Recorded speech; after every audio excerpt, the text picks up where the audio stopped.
হইলে আর ভ্যান চালাই নাই। মাগরিবের নামাজ পড়া পাইলে অ্যাক্টিভ দিছি, না পাইলে বাসায় চলে আসছি। ঈশার নামাজ পড়ে সূরা ওয়াকিয়া পড়ছি, এরপরে সূরা মুলুক পড়া, এরপরে বাচ্চাদেরকে নিয়ে দস্তরখানে খানা খেয়া আল্লাহ ওযু সহকারে বিছানায় পিঠ দিয়েছি। বলো আল্লাহ আমার ইনকামের মধ্যে ত্রুটি কোন জায়গায়? আল্লাহকে golden A plus thank you, welcome. তাল এদিকে সব তোমার জন্য দরজা খোলা, কিন্তু খরচ করছো কিভাবে এটা একটু সঠিক হয়ে চলে যাও। খরচের ব্যাপারে একটা সমস্যা আছে। ওই শনিবারে ব্যারাকের কিস্তিতে টাকাগুলো দিয়ে দিছি।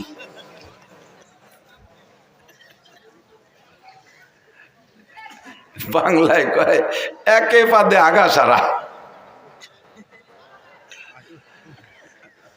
বাংলা বোঝেন? মাঝে মাঝে রাত তো বেশি হয়ে গেছে, একটু রস না দিলে অনেকের ঘুম এসে যায়। আমাকে ওই পাশে নড়াইল জেলার একটা থানা আছে নড়াগাতি, আর বলবো না পরিচয়, আবার এই নড়াগাতিরাই শুনবেন আবার ইউটিউবে। সেদিন যে তাকে মধ্যেও কই আইছি ভাই নাই, বহু আগে ব্রিটিশ পিরিয়ডে ওই এলাকাতে প্রচুর হিন্দু মুসলমানও আছে। তো হিন্দু মুসলমান যুবকরা বিকেলবেলা ওখানে একটা জায়গা আছে, একটা স্পট, বসে বসে খোঁজ গল্প করে, এটা এই খেলাধুলা করে, আনন্দ ফুর্তি করে। তো ফাজলেমি করে দুইজনে বাই ছাড়া শাড়ি ফাল্লা লাগছে। একজনে একটা দেয় আর একজনে একটা দেয়, একজনে একটা দেয় আর একজনে একটা দেয়। আর আজকে তো আর আনরেডি, অপ্রস্তুত ভাবে বেশি একটা সুবিধা হতে পারে। এখন ওই জায়গায় দুইজনের পাল্লা হয়েছে। আগামী শনিবারে এই জায়গা বাই ছাড়িয়ে পাল্লা, যে যেভাবে পারো রেডি হয়ে আসবা। এই আটে কাড়াও দেশে ডেরা পিটে যে অমুক জায়গায় এই হবে, এ কি কোয়ার মতো জিনিস? জীবনে ঘোড়া দাবড় দেখছে, আড়িয়ে নাড়ই দেখছে, কত খেলা দেখছে, কিন্তু এত আর কেউ শোনে নাই কোনোদিন। এ শুনে দর্শক হয়েছে সেই হারে, মাঠ ভরে গেছে দুইজনে দুই চেয়ারে। তো মুসলমান যেটা সে যাই প্রত্যেকেই রেডি হয়েছে যাতে গ্যাস বেশি হয় পেটে। তো মুসলমান যেটা সেটা যাইয়ে খাইছে যত আদা চাবাইনে সুলা বাদাম এক চাবানিতে গিলে ফেলাইছে, ভালো হয়ে ফেসে খাই নেই। আর ও যেভাবে পারছে রেডি হয়েছে। আর আইসা দুইজনে দুই চেয়ারে বসা লোক তো দেখতেছে, হিন্দুটা এসে মুসলমানটার মুখির উপরে একটা মারি দিয়ে চলে গেছে। শর্ত হলে মুখি মারতে হবে। ও তিনটে মারিয়ে দিয়ে গেছে, মুসলমান একটাও মারে না। এখন প্রায় তকবির শুরু হয়ে যাবে হিন্দুর পক্ষে, জয় জয়। এর মধ্যে কইতেছে বসো এবার আমি হবে। ও যাইয়া কাপড় সরাই ওর মুহি মারিয়ে দিয়েছে। আউলাখের একেবারে যত সোলার কাঁচা বাদাম সব বার হয়ে গেছে একবারে। এর নাম হলো এ পাদে আগা ছাড়া।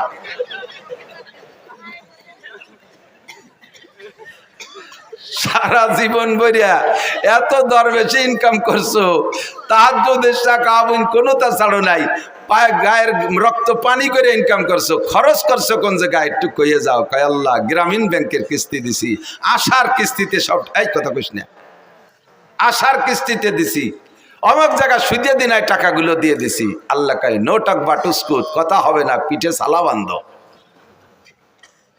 তেল মাখাও যাতে বাড়ি স্লিপ করে। তোমার আল্লাহ আমার ইনকাম সম্পর্কে তুমি ও জায়গা হাত দিও না, খরচটা কিভাবে আছে এটা একটু শুনে নাও। এই শুনলি তুমি আর কদিক জাতি চাবা না। কও তাই খরচই আগে কও। কয় আল্লাহ প্রত্যেক বছর জাকাত পাই টু পাই আদায় করছি। প্রতিবেশী কত মানুষের যে ঘর বাড়ি বানায় দিছি তার ঠিক নেই। কত মানুষের মেয়ের বিয়েতে সম্পূর্ণ খরচ আমি দিয়ে দিছি। এরপরে কুরবানি দিছি হাটের সবচেয়ে বড় গরু। জাকাত তো দিয়েছি, বছরে প্রত্যেকবার এক একটা উমরা করছি, হজ করছি 5 বার। শুনিও আমার ইনকাম খরচের বিষয়। এরপরে কত মানুষে যে আমার টাকা দিয়ে তবলিগি পাঠাইছি ঠিক নাই। আর মাদ্রাসার মসজিদও আমার করে দেয়া, উত্তর বাসের বিল্ডিংও আমার করে দেয়া। লাস্টের শেষবার যখন হজে গেছি, আল্লাহ যাইয়ে দেখি যে কাবা ঘরের গিলাপ দেবে, সে জায়গাও শুনিয়া ও জায়গা 10 লাখ টাকা দিয়ে আসছি। তুমি কও আমারে কিভাবে ঠেকাবা? আল্লাহ কয় তুমি কি চাকরি করতে? কয় এই চাকরি করতাম। বেতন কত ছিল? 25,000। তা 25,000 টাকা বেতনে তুই এত তাতে টাকা বালি কোন জায়গা? তাই ক এতটা করতে টাকা বালি কোথায়? কয় রাস্তায় দাঁড়াইতাম, ট্রাকের সাথে একটু মুসাফা টুসাফা করতাম, এইভাবে যে কোনো একটা সেল একটা ব্যবস্থা। তুমি ওদিকে হাত দিও না, দাও এই পাশ কত সুন্দর। আল্লাহ কয় পাশায় সালাবান, ধুলাই হবে শয়তান। তোর সুদিয়া টাকা, তোর ঘুষিয়া টাকা, তোর হারাম টাকা দিয়ে আমার কাবা ঘরে গিলাপ দিছিস। আমার দিন তোর মতো হারাম খোরের কাছে ঠিকানা। আমার দিন আমি চালাবো। ইউরিদুনা লিইউতফিউ নূরাল্লাহি বিআফওয়াহিহিম আল্লাহু মুতিম্মু নূরিহি ওয়ালাউ কারিহাল কাফিরুন। আল্লাহু আকবার। আমার ধর্মের বাতি নিবানোর জন্য কেউ চেষ্টা কম করে নাই। ইহুদ নাসারা হিন্দু বৌদ্ধ খ্রিস্টান সকলেই আমার ধর্মের বাতি নিবানোর চেষ্টা করেছে। চেরাগে রাখেই জাতবার ফরুজাত কাছে কাস্তাব জানাদের শেষ বসুজাত। ধর্মের বাতি নিবানোর বহুজনের চেষ্টা করেছে, আমার ধর্মের বাতি আমি জ্বালাইছি। আমার ধর্মের বাতি জ্বালানো বাতি তেল আমি দেই। ওই বাতিরে নিবাইতে আসলে তার দাড়ি মুখ মাথা সব পুড়ে আগুনের সরকার হয়ে যায়। আমার ধর্মের বাতি কেউ নিবাইতে পারে নাই, পারবেও না। তোর ঘুষখার টাকা দিয়ে ধর্মের বাতি জ্বালাইতে বলছে কে? তোর সুদের টাকা দিয়ে আমার ধর্মের বাতি জ্বালাইতে বলছে কে? শয়তান, তোর ইনকামের টাকা আমি চাই নাই। মিন আইনাক তাকসাবা ফিমা আনফাকা। ঢাকায় গেলে রিকশা চালাইতে চালাইতে কিছুদিন পর ঢাকার প্রাণ কেন্দ্রে 10 তলা দালান। টাকাটা কোত্থেকে পাইলে একটু আমার কাছে জবাব দিয়ে যাও। 4 নম্বর প্রশ্ন, মাদা আমিলা বিমা আলিমা। ও মুসলমান, এই 2 দিন ব্যাপী মাহফিলের থেকে উলামায়ে কেরামের কাছ থেকে কম কথা শোনো নাই। জীবনে বহু মাহফিল থেকে, আল্লাহু আকবার, আমার মনে হয় যে কোনো একজন বক্তার সম্পূর্ণ বয়ান যদি ইউটিউবে থেকে কালেকশন করে শোনেন, তাহলে ব্যক্তি জীবন থেকে নিয়ে জন্ম থেকে নিয়ে মরণ পর্যন্ত সুন্দর একটা জীবন ব্যবস্থা ওই বয়ানের মধ্যে থেকে সংগ্রহ করতে পারেন। আমি যত বয়ান করি আমার একটা খেয়াল রাখি যে এক জায়গায় একই কথা বারবার বললে মানুষের চর্বিত চর্বণ মনে করবে। তবে সেই বয়তে যে আসল কথাগুলো বলবো না তা না, একেবারে বিবাহ শাদী থেকে নিয়ে মরণ পর্যন্ত ধারাবাহিক মানব জীবনে যেখানে যা লাগবে সব কথাগুলো আল্লাহর রহমতে বলা আছে। ইউটিউবের ভিতরে শুনবেন, দেখবেন। আদর্শ মুসলিম পরিবার সদস্য হুজুরের লেখা একটা বই আছে, বইয়ের মধ্যে যা আছে আমার বয়ানের মধ্যে হুবহু তাই আছে। ব্যক্তি জীবন কিভাবে চলবেন, রাজনীতি কিভাবে করবেন, খেত খামার কিভাবে করবেন, জেনারেল পড়াশোনা কিভাবে করবেন, বিবাহ শাদী কিভাবে করবেন, দাম্পত্য জীবন কিভাবে কাটাইবেন, নামাজ কেমন করে পড়বেন, নামাজের মধ্যে কঠিন কঠিন টুকিটাকি মাসালা আছে, এগুলো নষ্ট হওয়ার কারণে কি সমস্যা, রোজা কিভাবে রাখবেন, হজের মাসালাগুলো সব বলা আছে। এই বয়ানগুলো আপনারা বয়ান মাঠ থেকে শুনেছেন। আল্লাহ পাক জিজ্ঞেস করবে, মাদা আমিলা বিমা আলিমা। এতদিন পর্যন্ত যা শুনেছো এরপর আমল কতটুকু করছো বান্দা, একটু বলে যাও। জবাব দিতেই হবে, জবাব না দিয়ে সামনে বাড়া যাবে না। যা বলতে চাইছি, আমার আপনার জিন্দেগিতে যত ইবাদত বন্দেগি করি না কেন, আউয়ালু মা ইউহাসাবু বিহিল আবদু ইয়াউমাল কিয়ামাতিস সালাহ। হাসরের মাঠে সর্বপ্রথম জিজ্ঞাসা হবে নামাজ। একটু জোরে বলেন কি? সবাই বলছেন কি? নামাজ কি? নামাজ সম্পর্কে জিজ্ঞাসিত হব। বলেন, নামাজ সম্পর্কে জিজ্ঞাসিত। বলছেন তো সবাই বলছেন তো? আমালাইনিল্লাল বালাগ, শেষ, আমার দায়িত্ব খালাস। কিয়ামতের ময়দানে আপনাকে আল্লাহ জিজ্ঞেস করবে, নামাজ পড়িস নাই কেন? আপনি বলে, আল্লাহ আমরা কত ভালো মানুষ তুমি জানো না? এই হুজুরকে ডাকিয়ে নিয়েছি মোটা টাহাই দিয়ে, এত বড় বড় হুজুর, আল্লাহ মাতু দার কুমকুমাতু নারকেলা গাছের তোড়, হাওড়ার ব্রিজ, তাল গাছের গোড়া, বাজারে মোড়া, রইসু শায়াতিন, আন্তর্জাতিক গতি সম্পন্ন কত তাই দিয়ে পোস্টার ভরি ফেলাইছে। সেই হুজুররা এসে দুনিয়ার গালগপ পরে চলে গেছে, কোনোদিন নামাজের কথাটা কইনি। যদি একবার কইতো তাহলে নামাজটা ভরি আমি ছাড়ি। হুজুরকে অ্যাটাক করবেন, আমাকে ধরবেন, যে হুজুরা নামাজের কথা বলে নাই। সেদিন আল্লাহ বলবে আমাকে, এ মৌলানা খালি খাইয়ে দিয়ে পয়সা নিয়ে চলিয়েছে নাকি, নামাজের কথা কইস নাই কেন? আমি বলে, আল্লাহ অবশ্যই বলছি। তুমি বিশ্বাসটা হয় ওর আমল নামা দেখো। এবার আমল নামা খুলে দেখবে, তার ভিতরে অডিও ভিডিও সব আছে। মায়াল ফিজুমিন কাউলিন ইল্লা লাদাইহি রাকিবুন আতীদ। মুখ থেকে যে কথাটা বের করবেন, অন্তরে হাজারো খারাপ কুকল্পনা করলে আল্লাহ ফেরেশতাদেরকে আমল নামায় লিখতে দেয় না। মনে মনে বিশাল বিশাল প্ল্যান করছেন, একেবারে ডোনাল্ড ট্রাম্পের মেয়ে বিয়ে করবেন, তারে যে মাথা ফাটায় ফেলাই দেবেন, এগুলো মনে মনে কল্পনা করছেন। যতক্ষণ মুখে উচ্চারণ করবেন না ততক্ষণ পর্যন্ত লেখা হবে না। আর যে কথা মুখ দিয়ে বের করবেন সঙ্গে সঙ্গে লেখা হবে। কাজেই আপনি কিয়ামতে আমারে অ্যাটাক করতে পারবেন না। আমি সবাই রেদে বলাই দিছি, মুখ দিয়ে বলে ফেলাইছেন, আপনার আমল নামায় লেখা হয়ে গেছে। কিয়ামতের মাঠে সর্বপ্রথম জিজ্ঞাসা হবে নামাজ। ফামান সালুআত সালুআ সাইর আমালিহি, নামাজের প্রশ্নে যে জবাব দিয়ে পার হয়ে যেতে পারবে, ওর কোনো জায়গায় কোনো ঠেক হবে না। নামাজের কারণে সব জায়গায় আল্লাহ তারে পার করে দেবে। কেন দেবে? কেন দেবে? নামাজের কারণে কেন তারে সব জায়গা পার করে দেবে? আল্লাহ পাক বলেন, নামাজ যে ব্যক্তি সঠিকভাবে পড়ে সে কোনো অন্যায় করে না। ইন্নাস সালাতা তানহা আনিল ফাহশাই ওয়াল মুনকার ওয়ালা যিকরুল্লাহি আকবার। নামাজ এমন একটা তাবিজ, নামাজ এমন একটা ক্যাপসুল, নামাজ এমন একটা ইনজেকশন, এই নামাজ এমন একটা টিকা, ওই টিকাটা লাগাইলে আর কোনো রোগ হয় না, আর কোনো রোগ হয় না। দেখবেন মাঝে মাঝে পোলাপানের টিকা দেয়, দেয় না?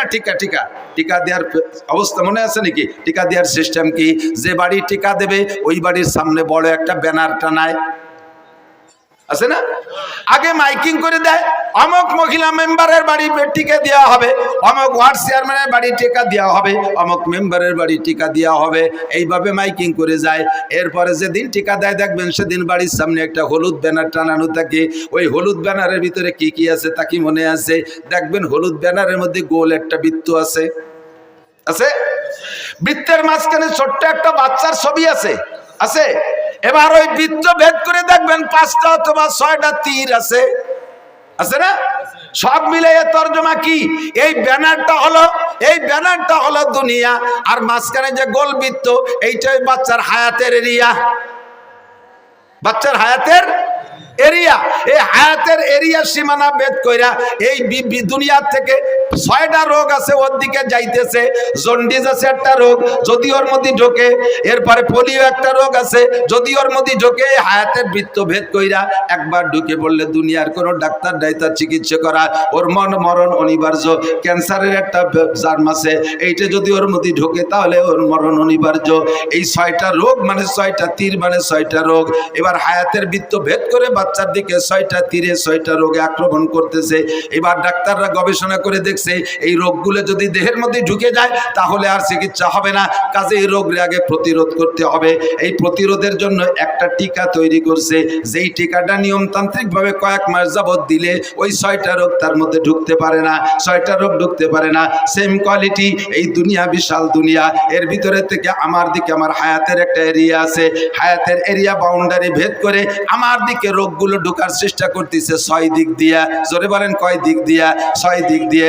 ব্যক্তি জীবন, পারিবারিক জীবন, সামাজিক জীবন, অর্থনৈতিক জীবন, রাজনৈতিক জীবন, আন্তর্জাতিক জীবন। ব্যক্তি জীবন দিয়ে রোগ, পারিবারিক জীবনের রোগ, সামাজিক জীবনের রোগ, অর্থনৈতিক জীবনের রোগ, রাজনৈতিক জীবনের রোগ, আন্তর্জাতিক জীবনের রোগ। এই 6টা রোগ আমার দিকে ঢোকার চেষ্টা করে। এই 6টা রোগ যদি ঢোকে তারপরে হাজার হাজার রোগ ভিতরে তৈরি হয়, হাজার হাজার রোগ তৈরি হয়। এবার এই 6টা জীবনের রোগকে ঠেকানোর জন্য আল্লাহ পাক একটা টিকার ব্যবস্থা করেছেন। ওই টিকাটার নামই হলো নামাজ। আল্লাহ বলেন, আকিমিস সালাতা তারাফাইন নাহারি ওয়া যুলাফাম মিনাল লাইল ইন্নাল হাসানাতি ইউযহিবনাস সাইয়্যাত যালিকা যিকরা লিয-যাকিরিন। উতলু মা উহিয়া ইলাইকা মিনাল কিতাব ওয়া আকিমিস সালাহ ইন্নাস সালাতা তানহা আনিল ফাহশাই ওয়াল মুনকার ওয়া লাযিকরুল্লাহি আকবার। আল্লাহর কসম, আল্লাহর কসম, তার 99 নামের কসম, তার ইসমে জাতের কসম দিয়ে বলি, যদি কোনো ব্যক্তি সঠিকভাবে নামাজ পড়ে, অরিজিনালি কোনো ব্যক্তি যদি নিয়মতান্ত্রিকভাবে নামাজ পড়ে, ওই নামাজি ব্যক্তিকে নামাজে তারে ঘুষের থেকে ফিরাইতে বাধ্য হয়, সুদের থেকে ফিরায় তারে, জিনার থেকে ফিরায় থাকে, মদের থেকে ফিরায় থাকে, গাজার থেকে ফিরায় থাকে, বেপরদার থেকে ফিরায়, আইলঠেলার থেকে ফিরায়, জালদলির থেকে ফিরায়, মিথ্যা সাক্ষী থেকে ফিরায়, মিথ্যা মামলা থেকে ফিরায়, মাপে কম দেওয়ার থেকে ফিরায়, মাপে বেশি আনার থেকে ফিরায়, মালে ভেজাল দেওয়ার থেকে ফিরায়, ফরমালিন মিশনের থেকে ফিরায়, দুধে পানির দিকে দেওয়ার থেকে ফিরায়, আরে মুখের গুনার থেকে ফিরায়, অকথ্য ভাষায় গালাগালি করতে দেয় না, কুদৃষ্টির থেকে ফিরায়, কান্দে খারাপ জায়গা থেকে ফিরায়, হাতরে খারাপ জায়গা থেকে ফিরায়, শরম রাগে অবৈধ জায়গা থেকে ফিরায়, পা দুটোকে হারাম জায়গা জাত থেকে ফিরায়। যত অন্যায় আছে সমস্ত অন্যায় থেকে এই ফিরানোর মাত্র একটা তাবিজের নাম হলো নামাজ। এই নামাজ হলো ফরজ নামাজ। একটু জোরে বলেন কি নামাজ? এক ওয়াক্ত ফজরের 2 রাকাত ফরজ নামাজের দাম, ফজরের 2 রাকাত ফরজ নামাজের দাম কত? সারা জীবন 60 বছর নফল নামাজ আর নফল রোজা না। যদি কেউ আল্লাহ 60 লক্ষ বছর হায়াত দেয়, 60 লক্ষ বছর নফল নামাজ আর নফল রোজা রাখলে সেই নাকি ফজরের 2 রাকাত নামাজের দাম তার চাইতে বেশি। এবার আমি ওখান থেকে মশালা বের করছি, এদিক তাকান, একটা মশালার দাম 60 বছর নফল নামাজ ও রোজার চাইতে বেশি। কেন? কারণ নফল তো সারা জীবনের নফলের দাম ফরজের সমান হবে না। আবার বহু মুসলমান আছে যাদের একটা মশালা না জানা থাকার কারণে, ছোট্ট পিন সাইজের একটা মশালা না জানা থাকার কারণে জিন্দেগির বহুত ফরজ নামাজ নষ্ট হয়ে গেছে। আমার দিক জিন্দেগির বহুত ফরজ নামাজ নষ্ট হয়ে গেছে। ভেরি ভেরি ইম্পর্টেন্ট একটা মশালা আপনাদের জন্য আমি সংগ্রহ করছি। এই মশালাটার দাম আপনি নিজেই জবাব দেবেন। ওই মশালাটা না হওয়ার কারণে, সঠিক না জানা থাকার কারণে ফরজ নামাজ নষ্ট হয়েছে। আর 2 রাকাত ফরজ নামাজের দাম 60 লক্ষ বছর নফল নামাজের চাইতে বেশি। কথা বলুন ঠিক কি ঠিক না? এবার সেই মশালাটা কি মশালা? আপনি ইমামের পিছনে নামাজ পড়েন। আমি তো একটা দাড়ি যখন গজাইছে, নিতান্ত গরিব বাপের ছেলে ছিলাম আমি। এখনো পর্যন্ত আমার আব্বার রেখে যাওয়া যা আছে তার থেকে 1 ইঞ্চি জমিও আমি ভাগে পাইনি। আব্বার ইনকাম থেকে আমি একখান ভাঙ্গা টিন, একখান ফুটো থালও ভাগে পাইনি। ছোট্ট একটা সংসারের আমরা সন্তান ছিলাম। আমার আব্বা গরিব মানুষ, কৃষক ছিলেন।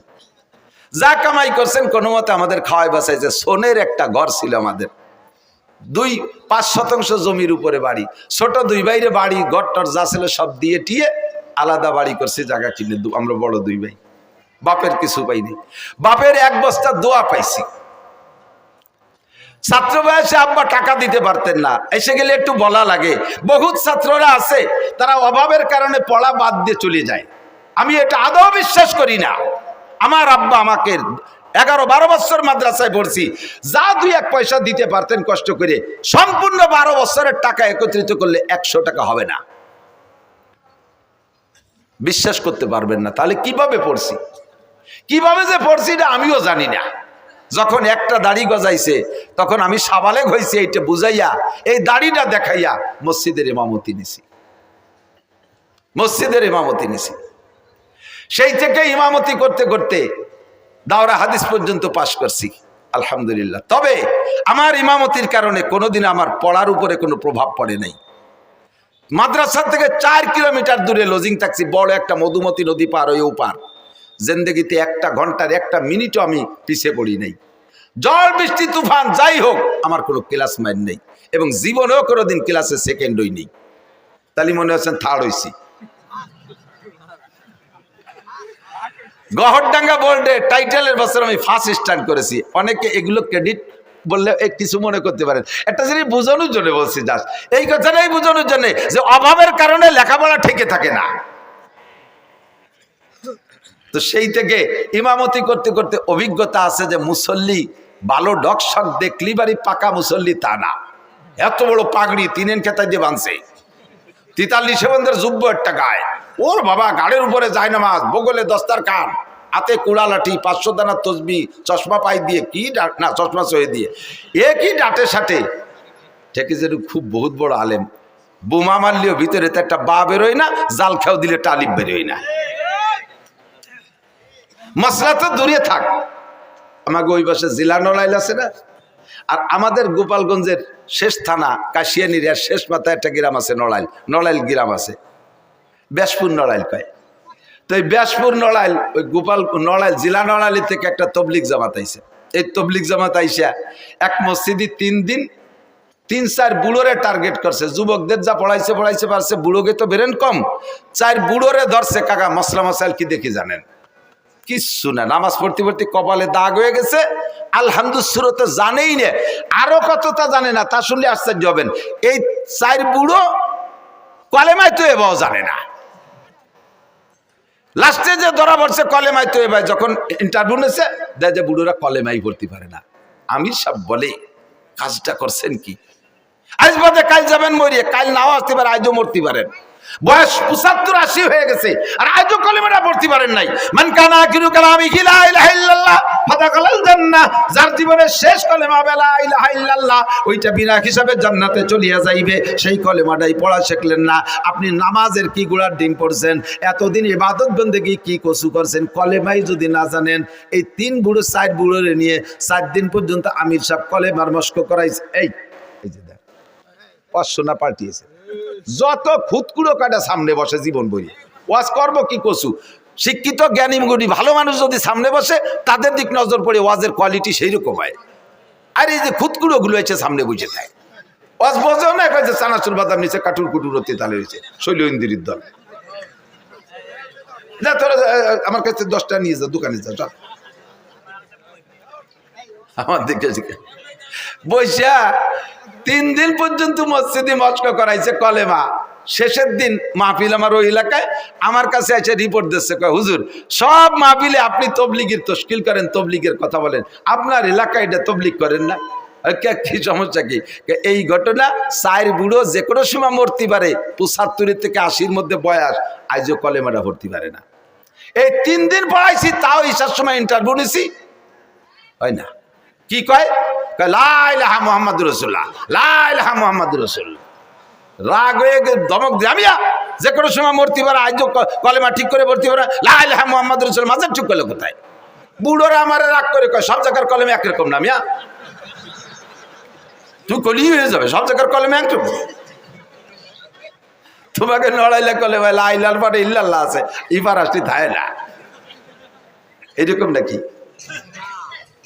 বহুজন আছেন এখনো পর্যন্ত 4টে কলেমা শুদ্ধ করে বলতে পারে না আছে না নাই কথা কয় বহু মুসলমান আছে এর মধ্যে ইমানে মুফাসসালের ইন্টারভিউ নিলে জড়িয়ে যাবে অর্ধেক ইমানে মুজমালের ইন্টারভিউ নিলে জড়িয়ে যাবে অর্ধেক আর এই ইমানে মুজমাল আর ইমানে মুফাসসালের তরজমা আপনার বুঝা ফরজ বিশ্বাস করার সাথে সাথে বুঝার আগে বিশ্বাসের আগে বুঝতে হবে বুঝে তারপরে বিশ্বাস করতে হবে পারেন না বহু মানুষ কথা কন নামাজে দাঁড়াইছেন ইমামের পিছনে জামাতে নামাজ পড়বেন ইমাম সাহেব আল্লাহু আকবার বলে যে কথা বলছি ইমামতির অভিজ্ঞতার আলোকে যে বহু মুসল্লিকে জীবনে এ রিপোর্ট পাইছি ইমামের পিছনে নামাজ 10 বছর নামাজ পড়ছে এরপরে এসে কয় হুজুর ইমাম সাহেব যে প্রথমবার আল্লাহু আকবার কয় ও আল্লাহু আকবারকে আমাকে ক্ষতি হবে নাকি আমরা তো সময় খালি কানে হাত দেই আমি যে আমরা মানে কয় যে আমাকে মাঝি ভাই মিয়া ভাই বল কাকা আমরা সবাই ওই মুখ বন্ধ নামাজের ফরজ 13টি জোরে বলেন কয়টি তার মধ্যে একটি তাকবীরে তাহরিমা বলা আপনি যদি একা নামাজ পড়েন সুন্নাত তা প্রথম তাকবীর বলা ফরজ নফল পড়লে প্রথম তাকবীর বলা ফরজ ওয়াজিব পড়লে প্রথম তাকবীর বলা ফরজ ইমামের পিছনে যদি পড়েন প্রথম তাকবীর মুখে বলা ফরজ প্রথম তাকবীর শুধু ইমাম বলবে আর আপনি মুখ বন্ধ করে কানে হাত দেবেন এতে হবে না আপনাকে নামাজের ভিতরে যদি প্রথম তাকবীর মুখে আল্লাহু আকবার না বলে থাকেন এমন করে জীবনে যত ওয়াক্ত চলে গেছে ওই নামাজগুলো হয় নাই ওই নামাজগুলো আবার পড়তে হবে এই যে কত ওয়াক্ত গেছে আপনার জানা নাই এরকম কত ওয়াক্ত গেছে আপনার জানা নাই মুখ বন্ধ করে খালি কানে উলা দিয়েছেন আপনার নামাজ বাতিল আপনার নামাজ হয় নাই যদিও শুনতে একটু ছোট একটু আল্লাহু আকবার কিন্তু এই মশালাটা কত গুরুত্বপূর্ণ আপনার পুরো নামাজ এরপর নির্ভর করে এই একটা মশলা আজকে জেনে নিলেন আজকে বুঝতে পারলেন যে আপনাকে প্রথম তাকবীরে আল্লাহু আকবার ইমামের সাথে সাথে বলতে হবে তবে ইমামের সাথে সাথে পিছে পিছে বলতে হবে এটা ফরজ এর একটা মশালার দাম 60 লক্ষ বছর নফল নামাজ ও নফল রোজার চাইতে বেশি মহিলারা নামাজ পড়বে প্রথম তাকবীর মুখে বলা ফরজ পুরুষরা নামাজ পড়বে প্রথম তাকবীর মুখে বলা তবে মহিলারা কোনোদিন জামাতে ইমামতি করতে পারবে না মহিলারা মহিলাদের ইমামতিও করতে পারবে না মহিলারা ফরজ ওয়াজিব সুন্নাত নফল কোনো নামাজে ইমামতি করতে পারবে না মহিলারা মসজিদে যে জামাতে নামাজ পড়বে না মহিলারা নামাজ পড়বে ঘরের ভিতরে মহিলারা যত নির্জনে নামাজ পড়বে তত তাদের নেকি বেশি আর পুরুষরা যত ওপেন ফিল্ডে নামাজ পড়বে বড় জামাতে তত তাদের নেকি বেশি মহিলারা ঘরের মধ্যে পড়বে করনাফি বুয়ুতিকুন্না ঘরের মধ্যে থাকবা মহিলাদের জুমর নামাজ নাই মহিলাদের ঈদের নামাজ নাই মহিলাদের জানাজার নামাজ নাই মহিলাদের জামাতে নামাজ নাই 5 ওয়াক্ত জামাতে নামাজ পড়বে না অনেকে হজে যাইয়া আইসা এবার বউকে নিয়ে জামাতে নামাজ পড়ার একটা প্ল্যান তৈরি করছে আল্লাহ মক্কা মদিনায় দেখলাম আর আমাকে দেশি হুজুরা কি তাকে বেশি জানে নাকি আপনি মক্কা মদিনায় একবার গেছেন আর আমরা 20 বার গেছি আমরা ওই জায়গা থেকে ওইগুলো নিয়ে আসলাম না আপনি একবার যাই এতটা নিয়ে আসলেন কে কি আনছে দেখবেন হানাফি মাযহাবের মুসল্লি হানাফি মাযহাবে আমিন আস্তে বলতে হবে হানাফি মাযহাবে আমিন কি আস্তে সব মাসালা হানাফি মাযহাবের আমল করে হজেতে আসার পরে এবার ওই মক্কা মদিনায় শুনছে আমিন জোরে কইতে এই জায়গাটা খালি আমিনটা একটু জোরে না করতে পারলে পাল্টায় না ইমাম সাহেব বলা দলিনকে ছেড়ে দিছে আমিন বিটাগিরি দেওয়ার জন্য আপনি এরকম করলেন কে? মক্কা মদিনায় বলে। তো মক্কা মদিনাতে আরো কত তারে শব্দ করেন আপনি, যে দেখছেন কত প্রকারের নামাজ। একদল কানে উলো দেয়ই না, হাজি সাহেবরা একটু সাক্ষী দেন। একদল কখনো কানে উলো দেয় না, আর একদল কানে উলো দিয়ে ছানা একবার বাঁধতে ছেড়ে দেয়, আর একদল কানে উলো দিয়ে ডাইরেক্ট ছেড়ে দেয়, আর একদল কানে উলোই দেয় না, হাত ছাড়া থাকে, আর একদল আগের থেকে ছানা বাঁধতে থাকে। এই যে এত দলের মধ্যে কোন দলের ডাপে আনতে গেলেন আপনি? অর্থ গেছেন কে কথা বল? আপনার এই জন্যই পাঠাই নেই। এসে গেলে একটু কয়ে যাই, বাংলাদেশের একমাত্র উলামায়ে কিরাম শরীয়তের দিক দিয়ে এস্টাবলিশড, এই বাংলাদেশের উলামায়ে কিরাম বাংলাদেশের মুসলমানদেরকে নবী আলাইহিস সালাতু ওয়াস সালামের শরীয়ত অনুযায়ী পরিচালনার জন্য বিশ্বের কোন দেশে ধর্ণা ধরা লাগে না। বাংলাদেশের উলামায়ে কিরাম জন্ম থেকে মরণ পর্যন্ত যে 6টা জীবন বলছি, সমস্ত জীবনকে পরিচালনা করার জন্য কোরআন হাদিসের ভিতরে থেকে গাইটা সমস্ত মাসালা আপনাদেরকে দিতে পারে এই যোগ্যতাওয়ালা উলামায়ে কিরাম বাংলাদেশে ভরপুর। আর কেউ এখনো সম্পূর্ণ হতে পারেন নাই, ডাক্তাররা তো পারেনি নাই। বাংলাদেশ সরকার মেডিকেল সায়েন্সের কলেজ বিশ্ববিদ্যালয়ের জন্য কোটি কোটি টাকা খরচ করতেছে ডাক্তার বানানোর জন্য। যেই সরকারি ওই মেডিকেল সায়েন্সের কলেজের জন্য টাকা দিয়ে ছেলেদেরকে পড়ায় ডাক্তার বানাচ্ছে, সেই সরকারি ওই কলেজের ডাক্তার প্রফেসরের কাছে ওষুধ খায় না, উনি চলে যায় India, Madras, Chennai, Singapore, London, বাইরে যে ওষুধ খেয়ে আসে। তো তুমি যাকে ডাক্তার বানাইলে তারা কি গুড়ার ঘাস কাটতেছে? কি ডাক্তার বানাইলে যে তাদের কাছে তোমার আত্মবিশ্বাস যেন ওষুধ খাইতে? এখনো পর্যন্ত সেনাবাহিনী পূর্ণাঙ্গ হতে পারে নাই। সেনাবাহিনীর অফিসারকে আমেরিকা প্রশিক্ষণে পাঠাইতে হয়, ইন্ডিয়া পাঠাইতে হয়, চায়না পাঠাইতে হয়, সে জগতে কোটি কোটি টাকা খরচ হচ্ছে, এখনো পর্যন্ত সেখান থেকে সুফল আসে নাই। একটা অস্ত্র বানাইতে পারে না, একটা ড্রোন বানাইতে পারে না, একটা বন্দুক রাইফেল বানাতে পারে না, একটা গুলি বানাতে পারে না, একটা সুর ভাষা ফুটো হতে দিতে পারে না। কতক্ষণ কোন মেশিন বানাতে পারে? আল্লাহর রহমতে বাংলাদেশের উলামায়ে কিরাম শরীয়তের এ টু জেড তৈরি করতে পারে। এর জন্য বিদেশে মক্কা মদিনায় যাওয়া লাগবে না। নিজেরা পারেন না বলে মনে হচ্ছে হুজুররা পারে না, তাই মনে হয় না। আলমাবিয়া কিছু হলে নাপছি, আমি মাঝে মাঝে কই না তামাশা রে, একেবারে সচক্ষে দেখছি। যাইতেছি আমি চট্টগ্রাম, ঢাকার থেকে ফ্লাইটে যাব, এয়ারপোর্টে ঢুকছি, দেখি যে বাংলাদেশি টাইগাররা বিদেশে যাচ্ছে। টাইগার ক্রিকেটের টাইগার, এই বুকি পতাকা, পিঠি পতাকা, মাথায় পতাকা, ক্যাপে পতাকা, প্যান্টে পতাকা, জ্যাঙ্গি পতাকা, ব্যাগে পতাকা, সব জায়গা পতাকা আর পতাকা। আমি কই এ তো পতাকা কোন জায়গা যাবে? যে এমপি মন্ত্রীরাও আগায় দিতে আইছে, বলতেছে বাংলাদেশের টাইগাররা শ্রীলঙ্কা যাচ্ছে হরিণ শিকার করতে, ক্রিকেট খেলতে। তো কয়দিনের ম্যাচ? কয় যে শ্রীলঙ্কা 2 দিন, পাকিস্তানে 3 দিন, ভারতে 2 দিন, 5 দিনের ম্যাচ। কি বলে 3 আর 2 5 আর 7, 1 সপ্তাহ। ওরা তো আমার চেনে, এই প্লেয়াররা, ওরা আমার কাছে দোয়া নিল যে হুজুর একটু দোয়া করেন যাতে এবার কিছু নিয়ে আসতে পারি। আমরা তো একটা বাঙ্গা সার কাপও আনতে পারি না বিদেশের তে, এবার যাতে একটা কিছু নিয়ে আসতে। আমি দোয়া আল্লাহ যে আল্লাহ এবার যেন কিছু পারে। আমার সাথে একজন কয় হুজুর এই ক্রিকেট লাগার জন্য দোয়া আনলেন। আমি বললাম যে পাগল, বাংলাদেশ আলারা কোনো জায়গায় থেকে কিছু আনতে পারে না, ওরা এবার একটা কিছু আনুক, যা ওইরি আনুক, খেমসি ওইরি আনুক, চড়াচড়ি লাইথলে জিতে আসুক, আর শুনতে একবার একটু ভাষ্ট হইয়ে। কোনো দেশে তো ভাষ্ট হতে পারে না। পরে 1 সপ্তাহ চলে যাওয়ার গেল, 10 দিন চলে যায়, 12, 13, 15 দিন চলে যায়, খবর পাই না। এবার এই ক্রিকেট দেওয়া পার্টিতে জিজ্ঞেস করলাম যে এই যে অমুক তারিখে যে একটা টিম গেল বিদেশে হরিণ শিকার করতে, টাইগাররা, এরা আসলো কবে, কি দিয়ে কি রেছো, তা তো খবর পাই না। কয় যে সব জায়গাতে ঠকে গেছে, পরে মনে হয় এদের ব্যানে টেনে চলিয়ে আসছে, জেনিটের হয়নি। আমার বাংলাদেশের হাফেজরা কোন দেশের থেকে ঠগে আসে না, কথা বলেন ঠিক ঠিক না? সারা পৃথিবীর যত মুহাদ্দিস আছে তার ভিতরে 1 নম্বর মুহাদ্দিস আমাদের বাংলাদেশে মাওলানা আব্দুল মালিক সাহেব, বাইতুল মুকাররমের খতিব সাহেব। কাজেই আপনি একা যাইতে আমিনটা জোরে ঠেলিয়ে আনতে গেছেন কে? আমিন জোরে হবে না, আসতে হবে বাইতুল মুকাররমের খতিব সাহেবের কাছে শুনিয়ে আসেন দাঁড়িয়ার মাঠের প্রধান মুফতির কাছে, জান ভাঙ্গা ঈদগাহ মাদ্রাসার মুফতি সাহেবের কাছে, আমরা সব ফতোয়া দিয়ে দেব। কোনোতে আল্লাহর রহমতে অধিক যা লাগবে না, কথা কন। এবার তাকবীরে তাহরিমা আমিন বলা, এটা বলবে, আসতে বলবেন। আল্লাহ আমাদের হানাফি মাযহাবের মাসালা কি বলা হয়, সব মাসালাই তাকবীরে তাহরিমা বলা। এদিকে একটু আরেকটা খেয়াল করেন, তাহলে তাকবীরে তাহরিমা বলা আজকে থেকে যাদের জানা ছিল না তারা জেনে নিয়েছেন না, তাদের জিন্দেগীর 80 লক্ষ 60 লক্ষ বছর হায়াত পর্যন্ত যদি হায়াত পান আর নফল ইবাদত করেন, তার চাইতে আপনার একটা মাসালার দাম বেশি হয়ে গেছে। মাহফিলটা খুব ভরপুর কামিয়াব হয়ে গেছে। এর সাথে ছোট্ট আর একটা মশলা পেঁচাই গেছে, একটু না কয়ে তো জাতিবাতি চিনা, আপনার অনুমতি দিলে বলবো। এই তকবিরে তাহরিমা ইমামের পিছনে বলবেন, বলার সিস্টেম কি, আবার তা সে জায়গা ছোট্ট একটু চিকুন একটা মশলা আছে, বলবো। সেই মশালাটা হলো ইমাম সাহেব আল্লাহু আকবার বলবে, তো ইমামের যদি সুর বেশি হয়, সুর আলা ইমামরা একটু টাইনিয়ে সুর দিয়ে আল্লাহু আকবার সুর দিতে যে খানিকটা নি ফেলে।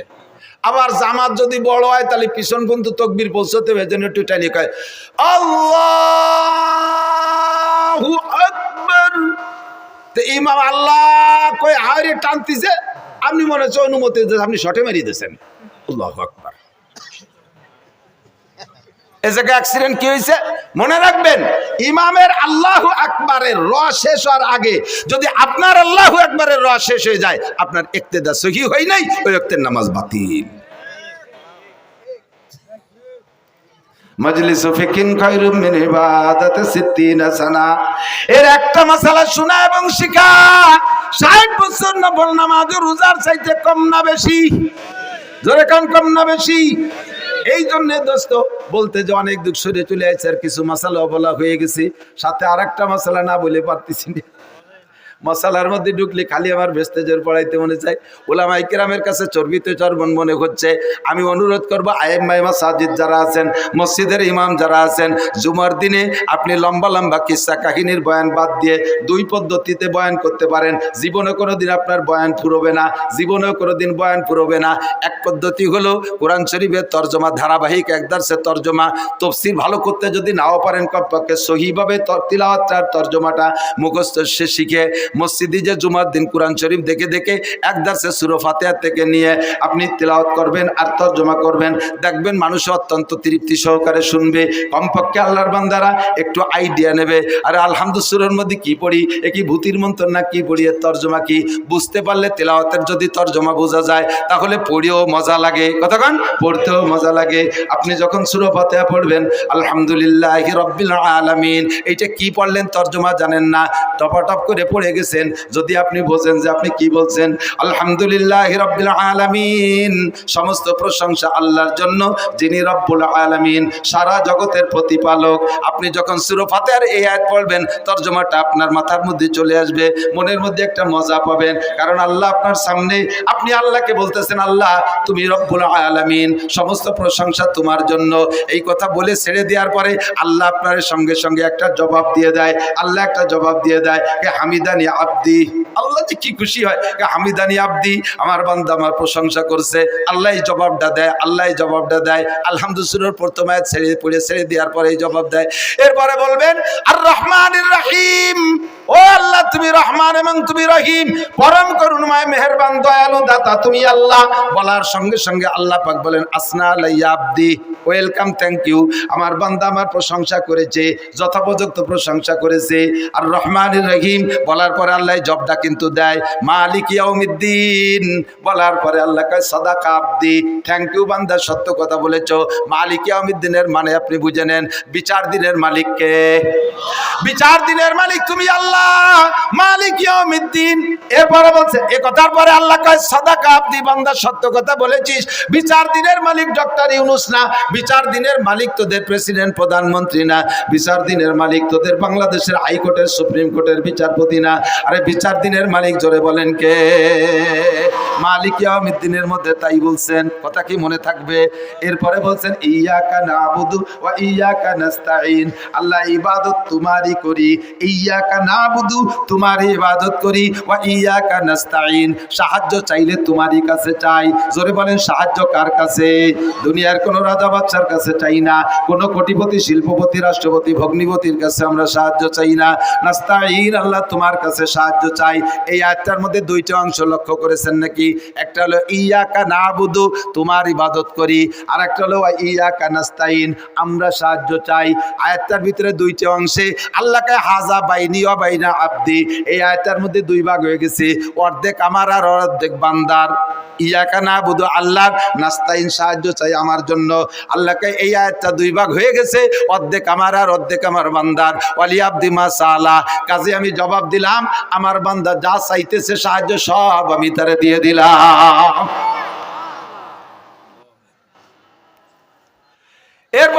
সাহায্য চাইবেন, একটু সাহায্যের নাম কন। সাহায্য কি চাইছেন? আপনি বলছেন ইহদিনাস সিরাতাল মুস্তাকিম। আল্লাহ বাংলাদেশে দলের অভাব নাই। আমলিগ, বিএনপি, জামাত, জাতীয় পার্টি, ৮৮ চন্দ্রবড়া, মানিকগঞ্জ, সুরেশ্বর, ভোজেশ্বর, ইনায়েতপুর, বাহাদুরপুর, শরীয়তপুর, মাদারীপুর, ফরিদপুর, তবলিগ, সরবনাই, এতাতি, ওয়াজাতি, হিজবুত তাওহীদ, কাদিয়ানি, এরপরে বাড়াইছে এবার আবাল সরকারে ফাউল সরকার। আবার একটা ফাউল সরকার, কথা কন না কেন? এ আবাল সরকার বাউল না ফাউল? বাউল না ফাউল? ওরা যারা ফাউল না করবে সেও ফাউল। জাহেল, মূর্খ, কত বড় বিয়াদব। আল্লাহরে কয় কি? আল্লাহ কি মুখ দিয়ে কথা কয় না পাছাই দিয়ে কথা কয়? সাড়ে শয়তান, তুই যাইস আল্লাহর সাথে, সে দেখা হবে কোন জাত দিয়ে কথা কয় তোরে, দেখিস। আর আমার সামনে পড়লি তো হাসরের মাঠে ওর সাথে বাড়ি লেগে যাবে।